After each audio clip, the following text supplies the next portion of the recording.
শাহবাগ চত্বরে যারা অবস্থান নিয়েছেন বা স্লোগান দিচ্ছেন তাদের এই মুহূর্তে বেশিরভাগই কিন্তু বাংলাদেশ জামাত ইসলামী এবং শিবির কর্মীর আন্দোলনকারী। এছাড়াও আমরা দেখতে পেয়েছি যে এনসিপি, খেলাফত মজলিস, ইসলামী ঐক্যজোট, খেলাফত আন্দোলন সহ বিভিন্ন দলের নেতাকর্মী ও সমর্থকেরাও কিন্তু আলাদাভাবে জড়ো হয়ে দিন কর্মসূচি চলছে, অবস্থান কর্মসূচি। আমরা প্রথমে যমুনার গেটে ছিলাম, ওইখান থেকে আমরা শাহবাগ ব্লকেট করেছি। আমরা ইতিমধ্যে আপনারা জেনেছেন হাসনাত আবদুল্লাহর পোস্ট থেকে যে ইতিমধ্যে আমরা 3টা দাবি নিয়ে আজকে বিকাল 3টার সময় গণজামায়াতের একটা আমরা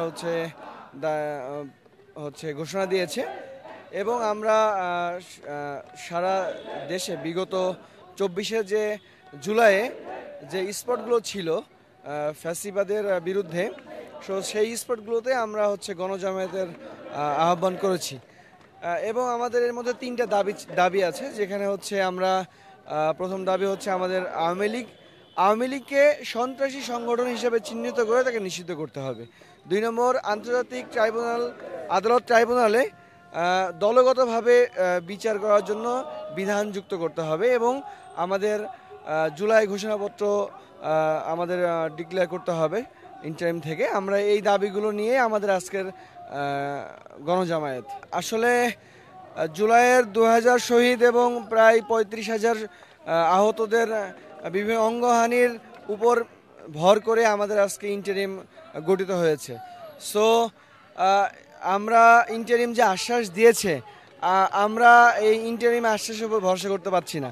যতক্ষণ পর্যন্ত ইন্টারিম আমাদের দাবিগুলোকে তারা হচ্ছে বাস্তবায়ন না করবে, ততক্ষণ পর্যন্ত আমরা এই শাহবাগে অবস্থান কর্মসূচি করব এবং এইটা কোনো দলগত ব্যানারে না।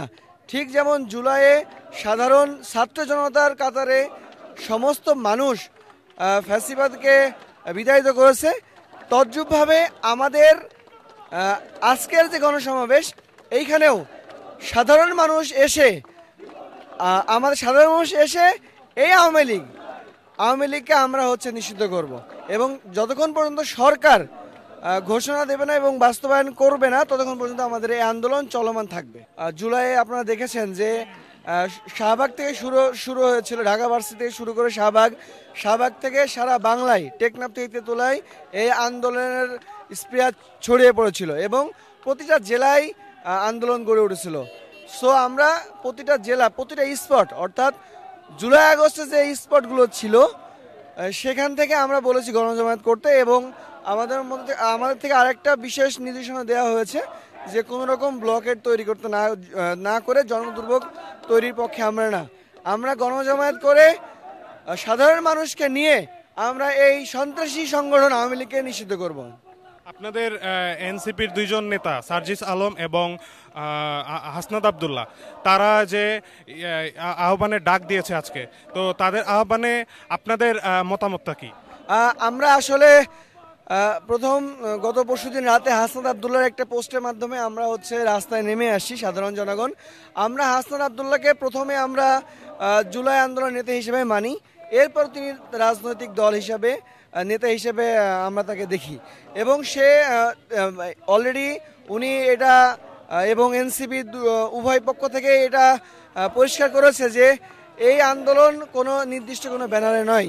এটা জুলাই যেমন ছাত্র জনতা মিলে আন্দোলন করছে, আজকের এই আওয়ামী লীগ সন্ত্রাসী সংগঠন আওয়ামী লীগের নিষিদ্ধ দাবিও ছাত্র জনতার মধ্য দিয়েই হচ্ছে। কোনো রকম কোনো নেতার পরিচয় অথবা কোনো দলের পরিচয়ের ব্যানারে এই আন্দোলন সংগঠিত হচ্ছে না।